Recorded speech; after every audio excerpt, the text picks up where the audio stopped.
RDW, la web radio de Sainte-Gemme.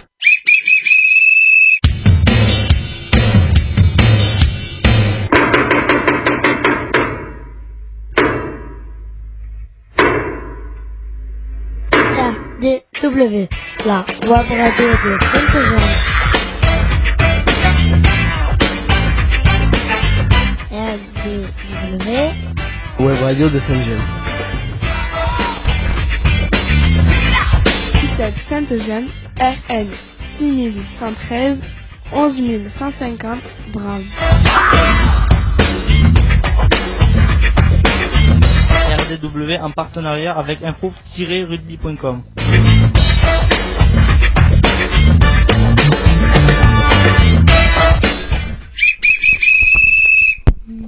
Madame, demoiselle, monsieur, bonjour et bienvenue sur RDW, la radio du web. Je m'appelle Léna et j'ai 15 ans.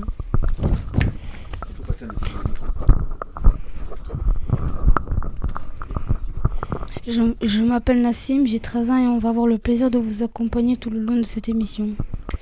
Je m'appelle Ethan, j'ai 11 ans. RDW, c'est la web radio de l'ITEP Sainte-Gemme, réalisée pour et avec les jeunes accueillis à l'ITEP à Sainte-Gemme. Bonjour, je m'appelle Léa, j'ai 16 ans. En direct dans ce studio, on retrouve Vanessa Tougne et Luc Fontes, tous deux psychologues à Sainte-Gemme. Bonjour, je m'appelle Louis, j'ai 10 ans. Notre émission est diffusée grâce à notre nouvel hébergeur Vibrer Rugby les vendredis de 10h à 10h30 en direct live.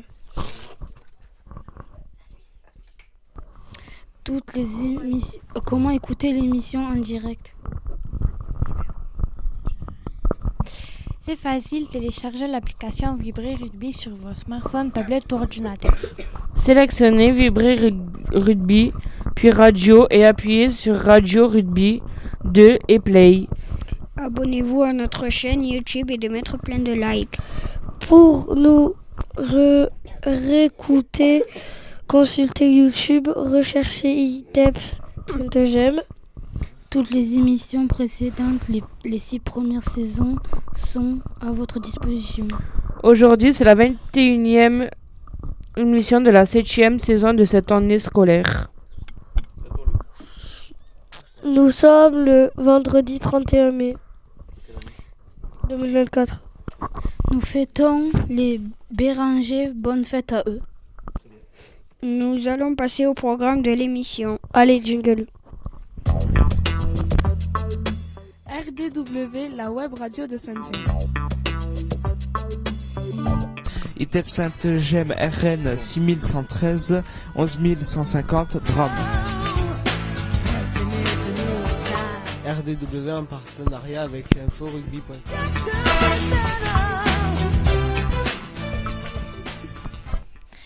Aujourd'hui, nous avons le plaisir de recevoir le groupe de citoyenneté accompagné de l'artiste Ario, artiste peintre.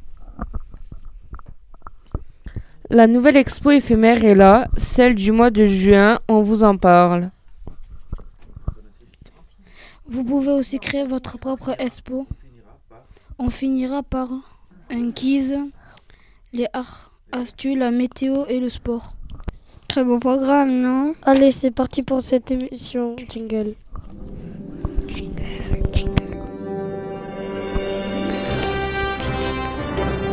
RDW, la radio de Sainte-Gemme.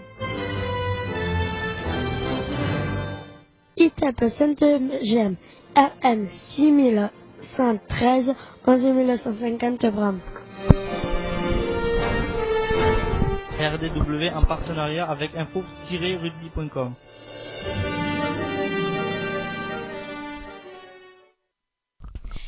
Nouvelle expo éphémère à Sainte-Gemme, visible dans notre studio, le RDW. Venez découvrir l'activité ski menée par Laurent Burstin avec les jeunes de l'ITEP. Retrouvez leurs photos lors des différentes journées à la neige. On rappelle les principes de l'expo éphémère. Dans notre studio, une émission est affichée 1 à 2 mois. Tout le monde peut venir la voir. Vous pouvez aussi créer votre propre expo. Suffit juste de nous le faire savoir et on programme ça. Alors avant qu'Ethan ne conclue vite fait la partie de l'expo éphémère, effectivement ce sont des photos, on remercie Laurent Burstin. Mais aussi tous les jeunes, alors je vais les citer, Lucas, Céliane, Mathis, Noah et Nassim, j'espère que je n'ai pas oublié quelqu'un, voilà, qui ont été encadrés notamment par Laurent Burstin, Marjorie et Manuel Hernandez. Ah oui, il y a aussi Mathis, tu as raison, merci, parce qu'on n'a pas dit, mais il y a aussi Ethan et Sohan pour les jeunes qui sont dans le studio en tant que spectateurs, et Alison, qui nous a fait aussi le plaisir d'être bien plaisir. Comment ? Quentin, je t'ai appelé comment ? Ethan, je ne sais pas pourquoi. Ethan, il est là. Ah, tu as vu, hein, c'est bizarre. Hein, voilà. Peut-être vous ressemblez un petit peu. Oh là, ça va pas. Bon, non, on le dit, allez, c'est pas ça. Voilà, donc vite fait pour conclure sur cette expo éphémère, elle va durer tout le mois de juin, au moins les 3 premières semaines. Voilà, puisqu'on verra ou sinon à partir de l'actualité si on peut pas faire autre chose. Monsieur Ethan, dernière phrase s'il te plaît, que j'ai bien sûr souligné, non ? C'est ça ? Non. Ah, la tête à l'envers. J'ai été la tête à l'envers, mec. On t'écoute. Passons au thème du jour, jingle.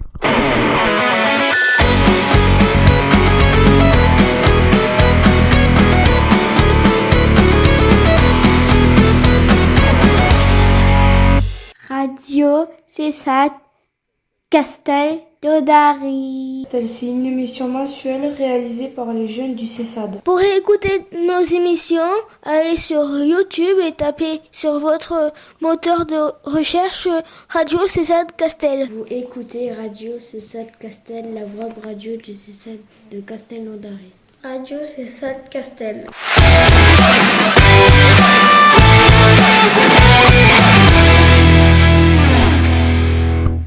Allez, c'est parti pour cette superbe interview live. Déjà remercier Chantal Ferrier qui nous a fait le plaisir de convier Monsieur Ario. On va de suite se satisfaire du nom ou pas, Monsieur Ario ? Comment est-ce qu'on vous appelle ? Bon, d'habitude, je m'appelle Antoine Ario, mais souvent aussi Ario. D'accord. Il n'y a pas de... Là, aujourd'hui, pour cette petite demi-heure qu'on passe en commun, est-ce que Ario, ça vous va bien ? Très bien, Allez, ça me va très donc, bien. si vous avez des questions pour vous adresser à monsieur, vous dites Ario, c'est son nom d'artiste peintre, d'accord ? Chantal, est-ce que tu peux prendre aussi le micro de Nassim et nous présenter vite fait comment vous avez été rencontrés ? Je vous laisse la parole à tous les deux, voilà, au niveau de votre projet ici à Sainte-Gemme. Ah ouais, il faut que tu montes. Ça y est, merci Nassim. Donc comment on s'est rencontrés ? Bon, ce projet a commencé à se travailler il y a déjà 1 an et demi, où on a essayé de créer une balade, une randonnée pédestre, parce que c'est plus une balade, puisque c'est quand même une randonnée de 7 km, avec des spots artistiques, que ce soit des spots artistiques vivants, avec des comédiens, des danseurs, un peu de théâtre et des spots artistiques, création artistique. Donc où là on a convié Ario pour nous accompagner dans cette démarche-là, parce que voilà, il a peint donc du coup avec une classe d'Alzone, des élèves d'Alzone, voilà, de l'école primaire d'Alzone, et où on a intégré 3 de nos jeunes, voilà. On peut les citer, les prénoms ? Oui, Louis, Lucas, Waze. Et Waze, d'accord, voilà. Très bien. À un moment, il y avait aussi... Comment il s'appelle ? Un autre jeune de Sainte-Gemme ? Oui. Ah, donc peut-être nouveau ? Ça te parle, Chantal ? Non, c'est pas nouveau, c'est Amine. Il y avait Amine. Amine, il est venu au début. Amine est venu au début aussi, donc on va le citer pour le... Voilà. D'accord, très bien. Donc ensuite... À Rio, donc, on a travaillé avec les plus grands parce que bon, je trouvais que c'était chouette de travailler avec les petits à l'extérieur, dans une école primaire classique. Et pour les plus grands, donc, on a travaillé dans l'atelier d'Ario. Voilà. Donc, belle expérience, pas finie, puisqu'on doit continuer. Oui. Voilà, bon, t'en parleras peut-être un peu plus. Oui, mais oui, c'est vrai que pour moi, ça a été une très belle rencontre, une très belle collaboration avec avec les enfants de Sainte-Gemme parce que c'est vrai que leur présence et avec le mélange des autres enfants que j'avais à l'école,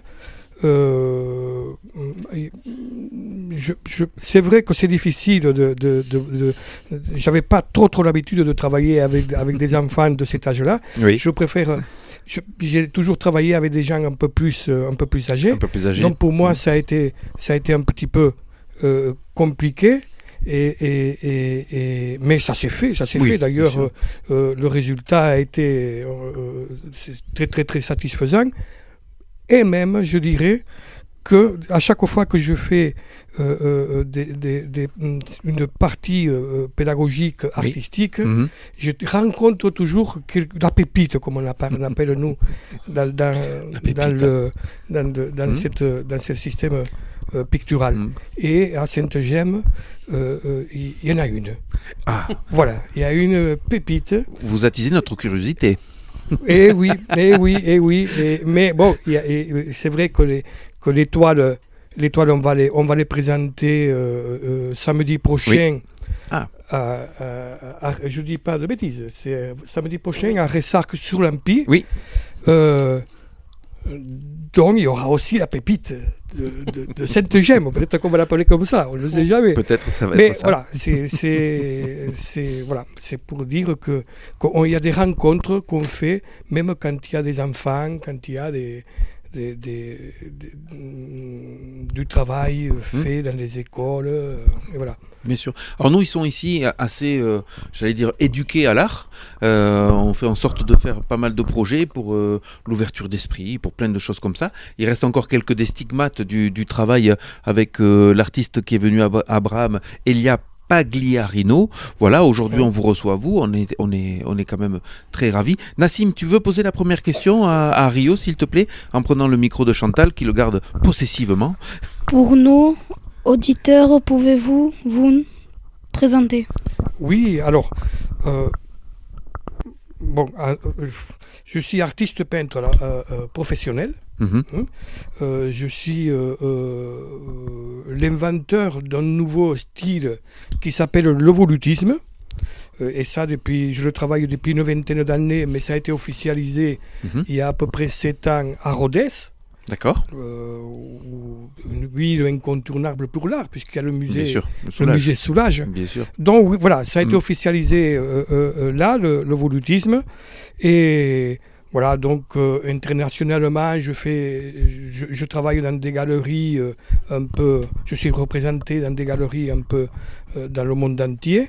Et puis voilà, c'est... D'accord. Est-ce que pour nos jeunes, quand Ario nous dit « je suis artiste peintre professionnel », est-ce que ça vous dit quelque chose? Ça vous parle? Qu'est-ce que vous en comprenez? Qu'est-ce qui veut dire? Vas-y, tu peux te lever si tu as envie de parler. Si, je sais que tu as la réponse en plus. Hein, Quentin, tu peux me la dire comme ça?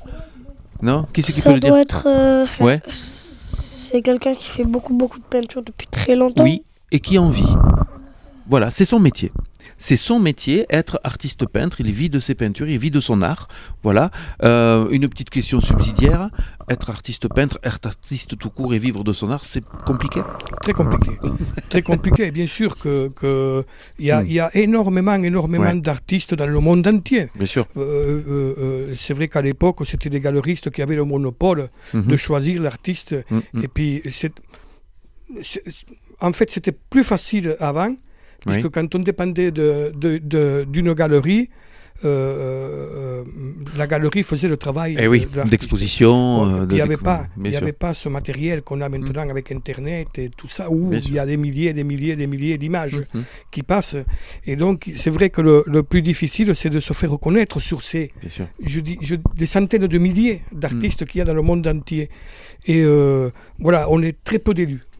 Voilà, je dirais qu'on est très peu d'élus qui en vivent.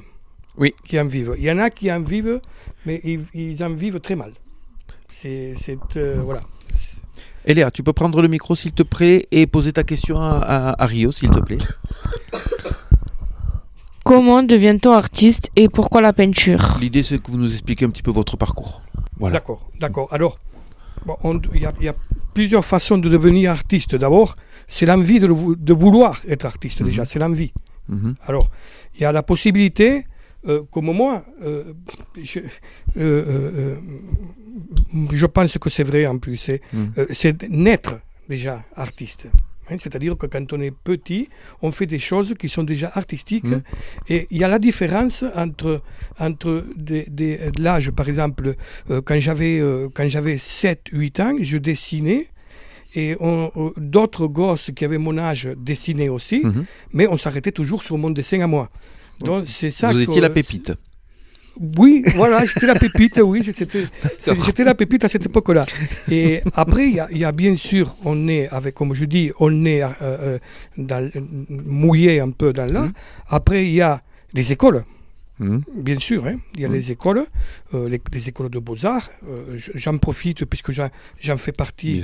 Du côté carcassonnais, il y a la fabrique des arts. Oui, bien sûr. Qui fait partie de l'agglo. Oui. Et donc, c'est des écoles préparatoires pour pouvoir entrer dans les écoles de beaux-arts. Il y a de belles expositions en ce moment, puisqu'en fait, on est sur la fin d'année. Donc, les jeunes artistes en herbe sont en train d'exposer sculptures. Pour avoir vu aussi des dessins, croquis et tout ça, on peut y aller, c'est gratuit, et aller voir un petit peu tout ce travail. Et justement, ce week-end, puisque moi, je suis de Montelieu, il y avait le salon de la gravure. Et ils étaient là, les élèves de la fabrique des arts, ceux qui faisaient de la gravure. Très très beau travail. Donc voilà. Et puis après, il y a ceux qui ne font pas d'école, mais qui apprennent tout seuls. C'est-à-dire que c'est le système autodidactique. Ils sont autodidactes.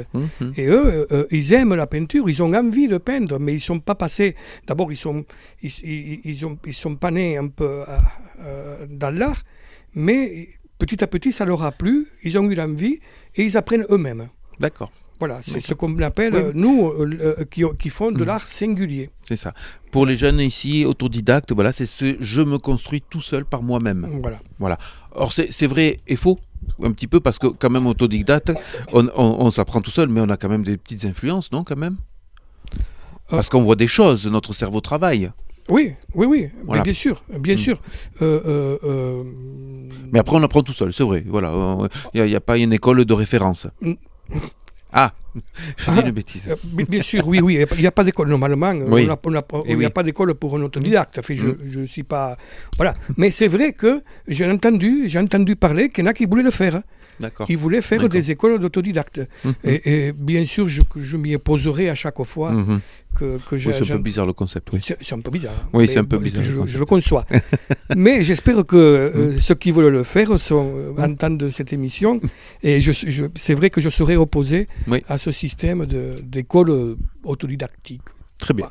Merci pour ces précisions. Ethan, est-ce que tu peux poser ta question, s'il te plaît ? Quelle collaboration avez-vous partagée avec l'ITEP ? Alors, on a déjà eu quelques réponses sur cette collaboration.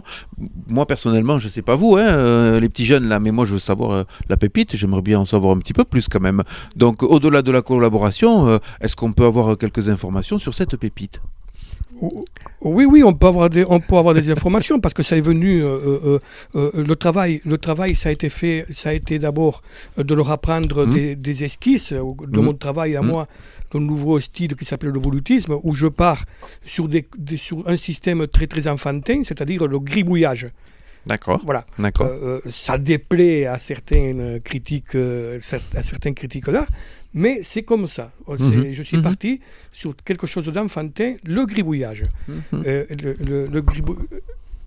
On continue. Le gribouillage, c'est des traits, c'est des coups de traits qui se croisent. Oui. Quand on les fait, on fait des traits. On laisse aller. Ils se croisent, ils s'entrecroisent, et puis à la fin, le plus difficile, en fait, c'est de trouver ce qu'on a dessiné. Oui. Parce qu'automatiquement, plus on ajoute sur un papier ou sur une toile des coups de crayon, on dessine toujours quelque chose. Mais après, il faut aller le chercher. C'est ça le travail. Bien sûr. Et justement, cette pépite-là m'avait fait, pour les aider, d'abord, je leur ai tous donné une esquisse que j'avais fait, c'est-à-dire le contour du dessin qu'ils ont choisi. Oui. Et cette pépite-là avait choisi un perroquet. Donc, après, sur ce gribouillage, je leur ai fait faire un gribouillage à l'intérieur de ce perroquet. à eux, après, de construire. C'est ça. Le perroquet. D'accord. Ben lui... D'accord. On a un petit peu ça en psycho, hein, ma chère collègue, où effectivement on ne regarde pas la feuille, on fait ce que vous appelez le gribouillage, et on va aller chercher, nous, c'est différent du contexte artistique bien entendu, on va chercher la représentation. Oui. Ah ben tiens, je vois ça. Ah ben tiens, je vois ça. Tout à fait. Voilà, mais nous on travaille plutôt les représentations. D'accord, impeccable. On rappelle la date, chers collègues, le 8 juin à Ressac-sur-Lampie, l'exposition sera ouverte au public, gratuite. Pour tout le monde ? C'est dehors, c'est exposé dehors, d'accord, impeccable. On avance parce que l'horloge tourne, c'est passionnant en tout cas, merci de tout ce que vous êtes en train de nous... Moi je voudrais que vous nous parliez, c'est Louis, mais il vient de partir, et c'est Quentin, alias Ethan Quentin, qui va nous dire la petite question de Louis, s'il te plaît, c'est la dernière. Pouvez-vous nous parler de votre matériel et vos influences ? Donc du volutisme, s'il vous plaît. Du volutisme. Alors, le matériel, oui, le matériel, c'est surtout comme tous les artistes. Hein. On travaille sur un chevalet, on travaille sur beaucoup de, sur une toile. Moi, je travaille surtout avec de la peinture à l'huile. Oui. Hein. La cité de Carcassonne. Qui me facilite la chose parce que, pour vous dire, quand je fais une toile 1 mètre sur 1 mètre, je mets 6 mois pour réaliser cette toile. Vous avez entendu ? Voilà, et donc il y a du travail. 6 mois de travail. Il y a du travail, il y a du travail. Il y a même des toiles qui ont un an. Voilà, c'est sur des commandes, c'est des grandes toiles, mais enfin, bon, c'est des toiles qui me prennent beaucoup de temps. Pendant que vous nous parlez, je fais tourner, avec votre permission, quelques images de vos tableaux, voilà, parce que comme ça les jeunes se rendent compte, effectivement, déjà du travail, voilà, déjà de la réussite, parce que vraiment, franchement, moi je trouve ça très très beau, voilà, et donc comme ça les jeunes aussi se font des représentations du travail, puisque celui par exemple sur la cité est assez génial. Est-ce que vous nous autoriseriez à pouvoir le mettre sur le mur de la web radio? Oui, voilà, sûr. Allez, impeccable, merci bien. Alors on me demande aussi sur l'influence, que j'ai eue, et c'est vrai quand on voit les couleurs qu'il y a dedans, et puis je pense que l'influence a été d'abord pour moi Pablo Picasso. Oui. Voilà. Ça, c'est votre côté espagnol. C'est andalou en plus, parce qu'il était de Malaga. Il était de Malaga et moi, je suis juste à côté. Et ma mère est née à Malaga d'ailleurs. Mais oui, il y a un mélange de tout. Parce que quand on voit mes toiles, on peut voir même, si c'est très figuratif, on va voir même Miro. Au niveau des couleurs, parce que je représente des couleurs bleues, rouges, jaunes sur une toile. Par exemple, là, il vient de passer une toile où il y a vraiment... sur le jazz, où il y a une tache orange qui, voilà. Donc, très très très influencé par Picasso et Miro. Même si quand on regarde le résultat de mon travail, ça n'a rien à voir. Ce n'est pas déstructuré, votre travail, il n'est pas déstructuré. Mais par contre, c'est d'influence. D'accord. J'ai beaucoup aimé. Par exemple, sur la cité de Carcassonne, comment vous vient cette idée de dire, j'habite dans l'Aude, j'habite à Montaulieu, la cité de Carcassonne, pour vous c'est une évidence ou vous êtes allé chercher quelque chose en particulier? J'y pensais depuis un moment, pourquoi pas peindre, il y a tellement de peintres qui l'ont peint, surtout dans la région. Mais bon, j'habite aussi dans une beau village qui s'appelle Montaulieu, et c'est le village du livre, bien sûr. Et par contre, là, il y a très peu de peintures qui ont été faites sur le village. J'en ai fait aussi de peintures. En fait, sur Carcassonne, j'avais envie de le faire, et il est venu une commande. Bon, ça a été une commande de l'office de tourisme de la cité, qui m'a demandé de faire la cité dans le style du volutisme. Voilà. Souvent on me dit, on dirait que la cité est dans les nuages. Voilà. Et... C'est ce qu'il vient de dire. Avec le micro, si vous avez un micro. C'est exactement ce que Ethan vient de dire. Hein. On a l'impression que la cité, elle flotte. Elle flotte.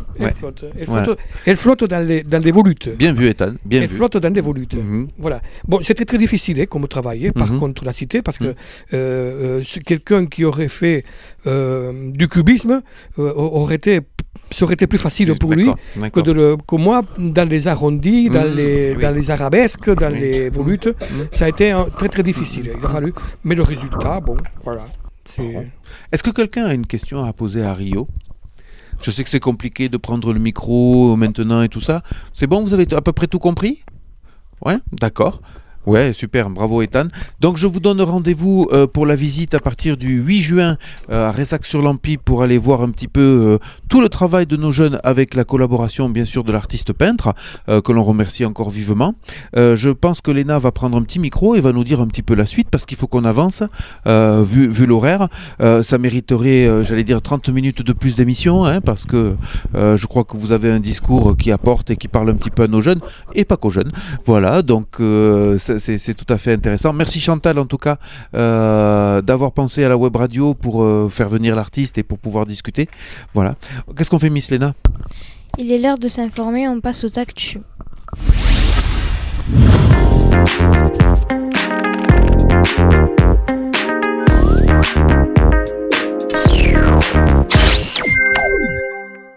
Bonjour, voici les informations de l'UE pour la web radio.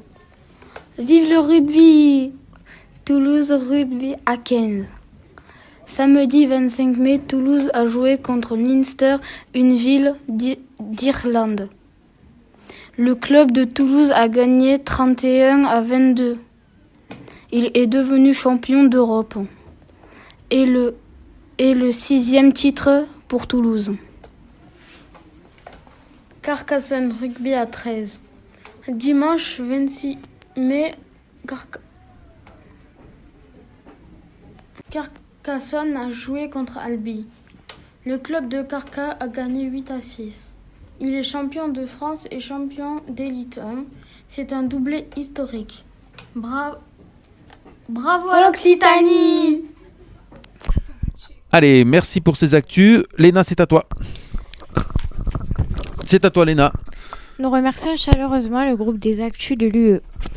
L'UE, c'est la classe de Sainte-Eugène. Nassim, c'est à toi. Il faut tourner la feuille, Nassim. Mais oui, oh là là, Nassim avait oublié de tourner la feuille. Il pensait que c'était déjà fini pour lui.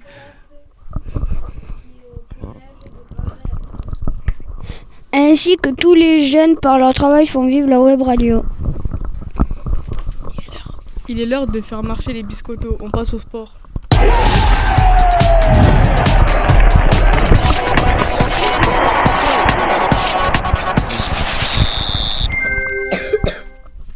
Luc, parle-nous du rugby.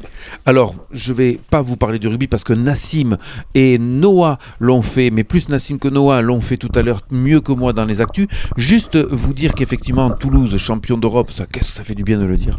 Carcassonne, champion de France de rugby à 13, qu'est-ce que ça fait du bien de le dire. Et en plus... Et oui, ça c'est le résultat effectivement Nassim de Toulouse face au Leinster. Mais hier soir, il y a eu une première demi-finale de Pro D2 entre Aix-en-Provence et Grenoble. Et Grenoble a créé l'exploit d'aller gagner chez les Provençaux 22-23. D'un point, Sohan, ils ont gagné, tu te rends compte, d'un seul point. Mais du coup, c'est Grenoble qui participera à la finale de Pro D2 ce soir, deuxième demi-finale. Je ne me souviens plus contre qui, j'ai un trou là, donc je vais zapper le truc. Qu'est-ce qu'on fait maintenant, monsieur Ethan ? On adore faire la pluie et le beau temps, on passe à la météo. Et on n'éteint pas les micros.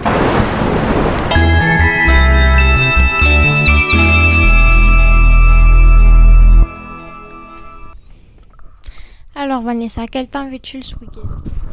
Vendredi, ciel à moitié nuageux avec des averses l'après-midi avec des températures de 11 à 16 degrés.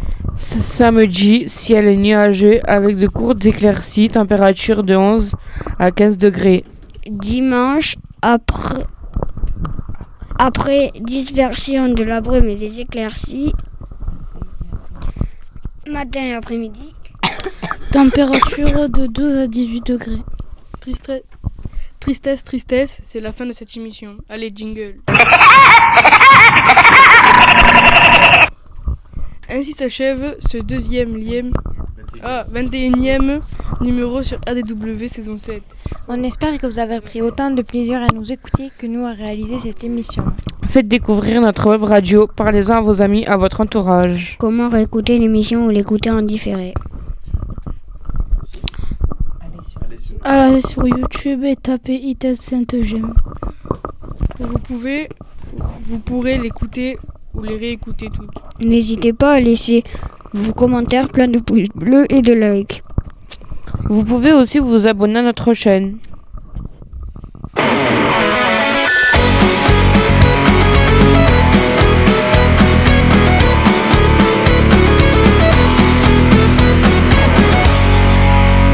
Radio CESAD Castel d'Odari. C'est une émission mensuelle réalisée par les jeunes du CESAD. Pour écouter nos émissions, allez sur YouTube et tapez sur votre moteur de recherche Radio CESAD Castel. Vous écoutez Radio CESAD Castel, la web radio du CESAD de Castel-Naudary.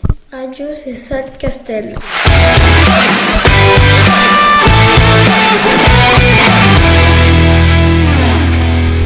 Merci pour votre fidélité et d'écouter nos émissions.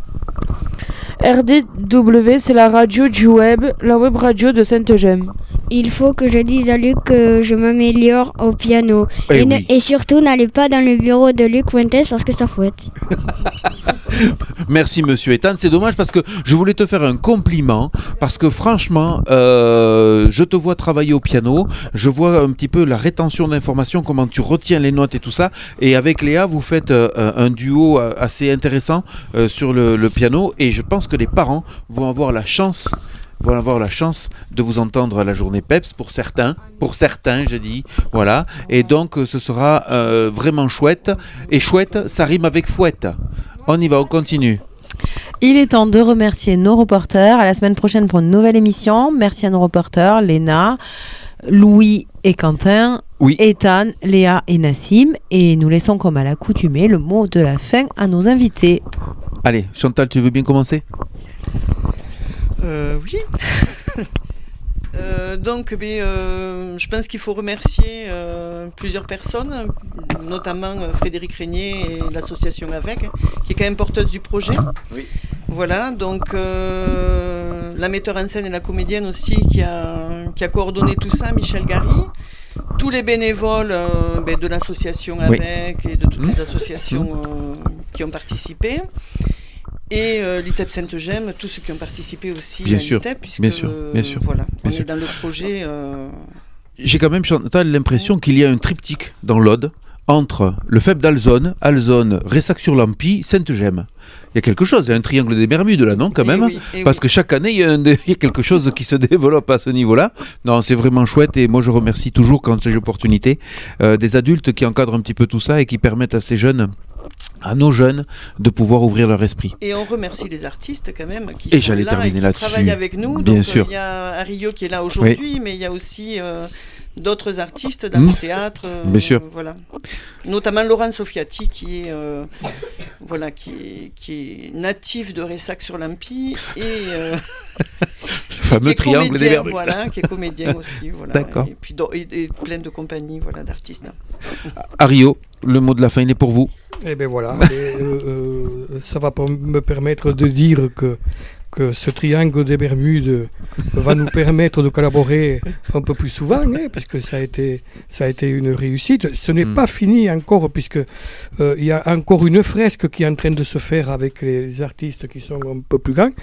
Et bon, j'ai commencé déjà à faire un travail en aval, et c'est vrai que ça vaut le coup, celui-là par contre, la fresque, de la voir. Donc vous allez en hériter de cette fresque. D'accord. Et c'est vrai que il y a beaucoup de choses à dire sur cette fresque quand elle sera terminée.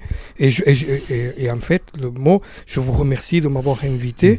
Et finalement, on voit qu'il y a des professionnels dans cette radio. C'est vraiment des questions qui ont été posées. C'était des vraies questions. C'était pas voilà. J'ai même eu du mal des fois à répondre. Voilà. Donc merci beaucoup. Super. Pour cette belle matinée. Et pourquoi pas, quand la fresque sera apparue, notre porte reste ouverte et vous venez quand vous le souhaitez. Comme ça, oui, s'il y a des questions, ce serait très bien que les gens qui sont intéressés, comment on a travaillé, et les questions seront posées, je pourrai y répondre sans souci. Très bien, merci. Et monsieur Ethan, Louis, finalement j'ai appelé par tous les prénoms, Quentin, voilà, je m'en excuse. Qu'est-ce qu'on fait maintenant? Puisqu'en fait tu as une dernière information à donner. Le Covaldem est toujours partenaire de notre web radio. Et Chantal le sait mieux que personne parce qu'on a travaillé quand même avec le Covaldem. Tu travailles toujours un peu ou moins? Toujours un petit peu, d'accord. Allez, on termine cette émission avec Ethan, Elena et tous ensemble. Ethan. Ah, je te donne.